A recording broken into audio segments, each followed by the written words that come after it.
welcome to Lucas Brews. In this video I'll be starting two builds, one of the brand new release of Italeri's P-51A Mustang, and the other one being an older release of the same kit. I'll be adding some 3D printed parts and attempting my own homemade vacuform canopies for these two kits to try and improve them, and I plan to do the first aircraft in the livery of Miss Virginia, and this one in a desert RAF scheme based on some polls I released earlier on in the year about which scheme you guys wanted to see me do. So without further ado, let's get into making these ones.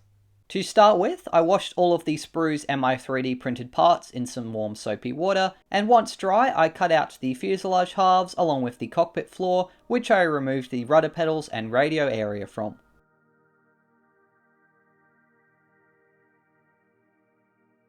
I cut out the included seat and radio area from the kit, and then used a file to sand away the seam lines and any remaining sprue marks. Initially, I glued the cockpit floor to the right fuselage half, but then removed it and cut out the instrument panel and control stick. Some Deluxe Materials Rocket Odorless CA glue was used to glue my resin sidewall details to the fuselages, and then I glued the kit's seat and control stick to the included cockpit floor and did a quick test fit. The radio stack and inside of the rear scoop were glued to the right fuselage, and then I glued the resin rudder pedals and floor details to the cockpit floor and left wall to the left fuselage.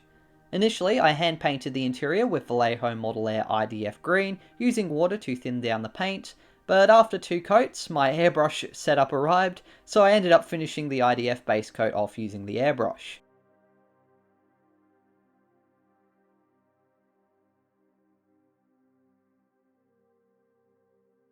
Returning to the brush, I hand painted the instrument panel's trim with IDF green, then painted the various sidewall details and wiring, radios, throttles, control stick, instrument panel and cockpit floor with Vallejo model color flat black and a fine SMS brush.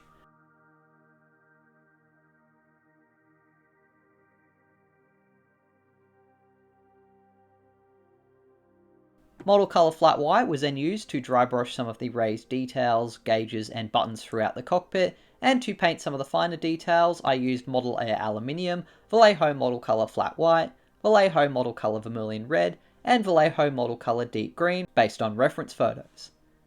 Initially, I had considered doing an instrument panel, but the raised details included in the kit's one seemed so nice, so I decided to just stick with them.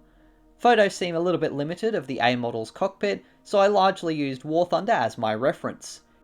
After some touch-ups, I painted the headrest cushion, control base cover, and the raised seatbelts with model color US Field Drab, and then added some chipping.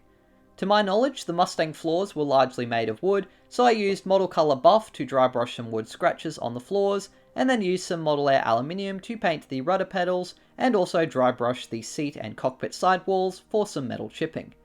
I fixed up any mistakes and toned down the chipping by applying small amounts of IDF green to cover some of the aluminium up, and then I used buff for some additional wire details, and to dry brush over the areas I'd painted with the US Field Drab. I found the buff made some of the leather parts a little bit too lightly coloured, so I went over the top of them once more using some saddle brown. Satisfied with the painting, I finally applied some Tamiya black enamel panel wash over the entire cockpit of both Mustangs.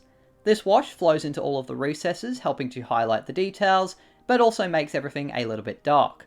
To fix this up, I removed the excess enamel paint from the cockpit using a fine brush dipped in some enamel thinners. One advantage of painting the cockpit with acrylics is that the wash and thinners can be applied without having to worry about damaging the acrylic paints. Once the excess panel liner had been removed, I dabbed some Vallejo gloss varnish onto all of the gauges to give them a glossy behind glass effect, and with that the cockpit was done. Before assembling the cockpit and the fuselage halves, however, I had to make the assembly for the propeller. A fair bit of sanding was required, and the parts didn't fit too well together, especially on the newer Mustang. Perhaps this is because the tooling has degraded a bit due to age.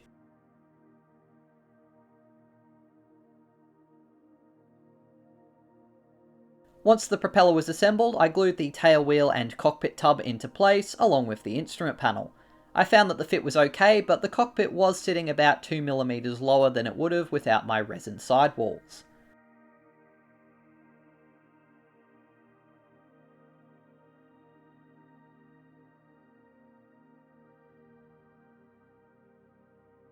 Continuing on, I ran a bead of glue around the fuselage halves, held the propeller into place, and then joined the two fuselage halves together.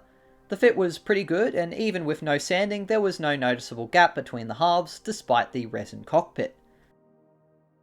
I held the first Mustang's fuselage together using some ball dowel clips while I glued the second kit's spinnered parts together, and once that was assembled, I joined the second Mustang's fuselage halves together and once again had no fit issues, but did need to do a fair bit of cleanup on some of the plastic parts. While the fuselage halves both bonded, I moved on to cutting out both aircraft's lower wings and their two upper halves. The wing attachment points required a fair bit of sanding to clean them up as they were rather thick, and once I'd done that, I used a small pin to drill out the holes for the American P-51's drop tanks, and a knife to cut out the holes for the 6 machine gun shell ejector ports, and for the British aircraft, I cut just 2 of these out for the 20mm Hispano cannons.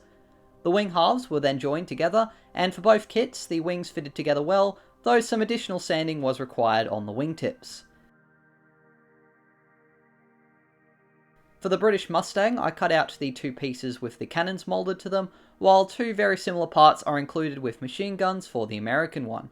After these parts were cleaned up, I added them to the wings, though both the machine gun and cannon parts had quite a large gap between them and the wings.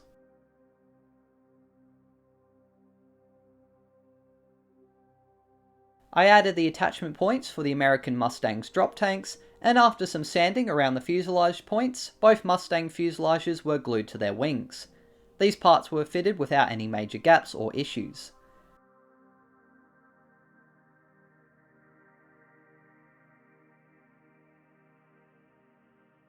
The horizontal stabilizers were cut out and cleaned up, followed by the tail and main landing gear bay doors, main wheel struts, the air scoop intakes, and the rear scoops door. These parts were all cleaned up and then glued onto both Mustangs.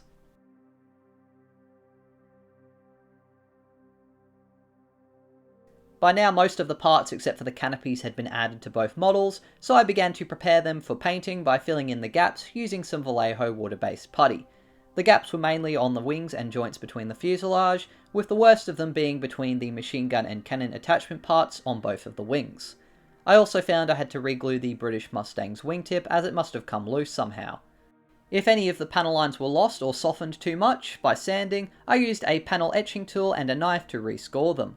The main wheel doors were last to be added and required a bit of sanding to get a good fit. I was unsure if P-51A's Mustang landing gear doors drop from a loss of hydraulic pressure on the ground, just like with the D model, but I have heard that they may have had some sort of lock to prevent this, so I decided to glue them in the fully closed position. This would still be accurate if the aircraft had only just been switched off on the ground, or if it had been fired up and was getting ready to take off. Once both Mustangs had received a fair bit of sanding, I masked off their cockpits with some white tack and moved on to priming.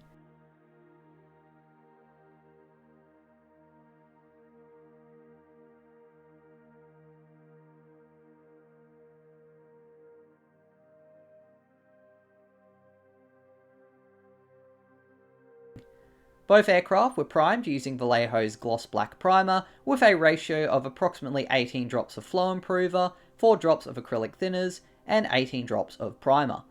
I applied it to the first Mustang quickly in several light passes, gradually going over the entire model on the upper surface until the aircraft had a solid gloss black coat.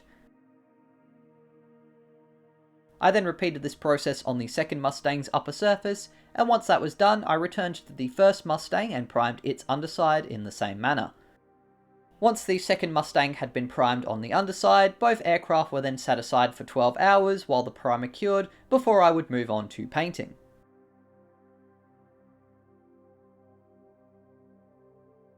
So that's it for part 1. In the next video I'll be airbrushing both of these aircraft in their respective schemes, which should hopefully be coming out next week, all going well. There's also a fresh poll currently out for which scheme you guys want to see me do the IBG and the Italeri FW190Ds in, so if you want to vote on which aircraft I'm doing for those kits, then please go check out my post page on my YouTube channel. Otherwise though, thank you very much for watching part 1, I hope you enjoyed it and got something out of it. If you did, please be sure to leave a like and also consider subscribing to the channel. If you have any questions, advice or experiences with this kit, please feel free to leave it down in the comments below.